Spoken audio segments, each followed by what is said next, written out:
પ્રિય મિત્રો, પ્રેમ એ માનવ જીવનનો સુંદરમાં સુંદર અભિષેક છે. પરંતુ જ્યારે પ્રેમ એ લાડ અને અતિશય સુવિધામાં ફેરવાય ત્યારે સંતાનો માટે વિનાશક સાબિત થાય છે. શાસ્ત્રોમાં પણ વર્ણન કરવામાં આવ્યું છે કે અર્જુનને એક વખત સ્વપ્ન આવ્યું. એક ગાય પોતાના બચ્ચાને એટલો બધો પ્રેમ કરતી હતી કે છાંટતા છાંટતા એની કોમળ જે સાંભળી હોય એ છોલી નાખે છે. આથી બચ્ચું ઘાયલ થઈ જાય છે અને બેહોશ થઈને ઢળી પડે છે. તરત ને તરત સ્વપ્ન પૂર્ણ થયું. એટલા માટે અર્જુનજી શ્રી કૃષ્ણ ભગવાન પાસે ગયા અને કહ્યું કે આ ભગવાન, મેં આવું સ્વપ્ન જોયું, એનું કારણ શું? શ્રી કૃષ્ણ ભગવાને કહ્યું કે આ કળયુગના લક્ષણ છે.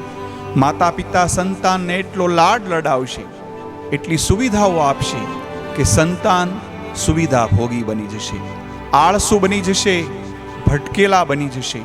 આજકાલ પણ આવું જ આપણે જોઈ રહ્યા છીએ.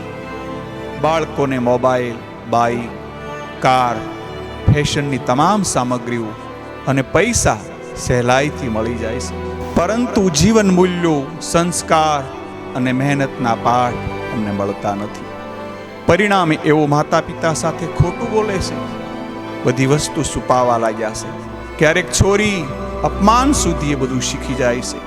સાચો પ્રેમ એ છે કે બાળકોને, સંતાનોને સંસ્કારી બનાવવા, જીવનની મુશ્કેલીઓનો સામનો કરવા તૈયાર કરવા. સુવિધાઓ આપવી ખરાબ નથી, પરંતુ સંસ્કાર વગરની સુવિધા એ ઝેર સમાન છે.